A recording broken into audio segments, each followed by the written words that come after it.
this The tension? intention. Intention. Mhm. The intention of the myth? No, intention of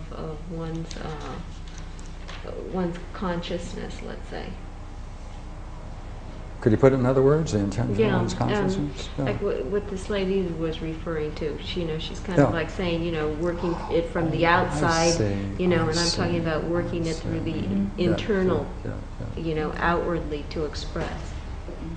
This is a terrible system. You get nothing for your good intentions. It's a terrible system. It's like in school, students come up and they say, well, how much do you give for effort? You look at them and say, nothing. Well, I really worked hard, you say, yeah. that's right. Nothing. Some people get A's without any effort, and people Right. work their butt off, and all they get is a Yeah. D. I've had that happen. Yeah. Intention, good intentions, nothing. Doesn't play a role. Okay. Well, the thing is that Christians miss the point of Jesus' teaching, because when people asked him about the kingdom of God, he said, where are they finding? He says, well, people will look here and there, they look all over, he says. But they're going to miss it, because he says the last place they'll look is within themselves. He made that point. And Socrates would whisper in his ear, you're going to do it by philosophy or not? Yeah. That's why Paul said, what does Jerusalem have to do with Athens? Right. Right? Nothing.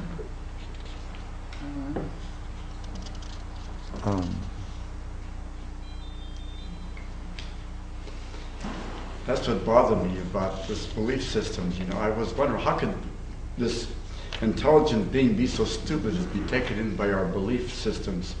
Belief systems are like trying to buy your way in. Yeah. It's another way of buying and selling. No. If I believe so and so, then I'm going to get a certain reward. Oh, quite true. There was that chap who, the great wager, Pascal's wager. Yeah.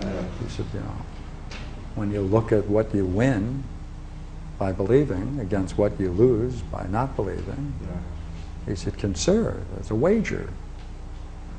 Think of the odds. You think of how much you may win, but belief isn't much. Get all of that, it's foolish not to believe. Of course, what that does to the idea of faith and belief is cruel, but some people take it that way. I'm glad I don't have that problem.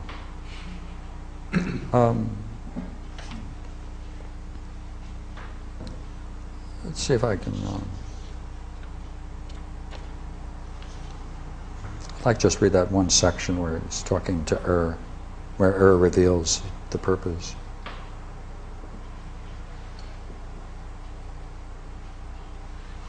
When he, drew near to this embarkation where people would then be assigned up or down, he was told that he must be the messenger to mankind, to tell them of that other world. And they charged him to give ear and to observe everything in that place. So you can go through the myth of and look for each time he says he saw something and observed something and what was said, and you can just note it, and these are the kinds of comments that he brought back with him. And that's for the structure of the myth.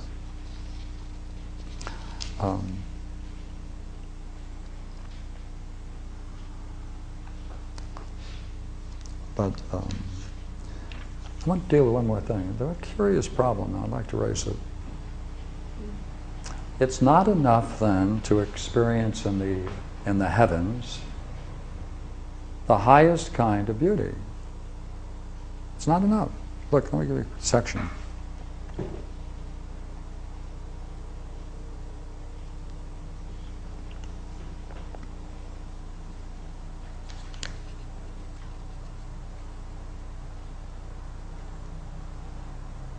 They're now in the meadow, where those that have come up from Hades and those that have come down are together, and they're comparing stories and telling one another about their journeys. And they told their stories to one another. The one lamenting and wailing as they recalled how many and how dreadful things they had suffered and seen in their journey beneath the earth. Last 1,000 years. While those from heaven related their delights and visions of beauty beyond words. So you see, you can experience these visions of beauty, and that's not sufficient. You have to come through it through the mind. Because you can have it, right, and then come back as a tyrant. Because if you have the vision, it's because you did some good and you're now rewarded. That happened to me. I remember in one of my past lives I was very blissful. Yeah. Then the next life I turned into a tyrant, a real jerk. We'll ask you to write a commentary to this. From my reflections on my past lives, I can give support to Plato's doctrine and the myth of Ur. Yeah. That's what he's saying. It's that cycle, that circle of life and Joseph death. Campbell said in his interview with Phil Moyers about a lot of bliss is lost in the transition of the spoken word. Oh, yeah. And I thought of that as you read that passage.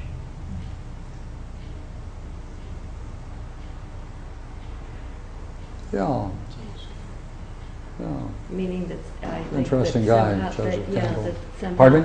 that language, although we use it as a means to sort of like identify things, it sometimes loses its potency in terms right. of experience. That's right.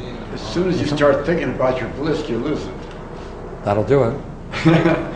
Because bliss is beyond Oh, thought. I'm having a good time. What did you say? Are you doing it or talking about it? Yes, I'm talking about it. There it goes. Yeah. Yeah. Don't remind yourself what you know. You don't need it. Bliss is living in the present, and thought is living in the past. So as soon as you're... Well, good. I enjoyed going through it. Yeah, that's very Thank you very much. Appreciate it, your attendance. Yeah.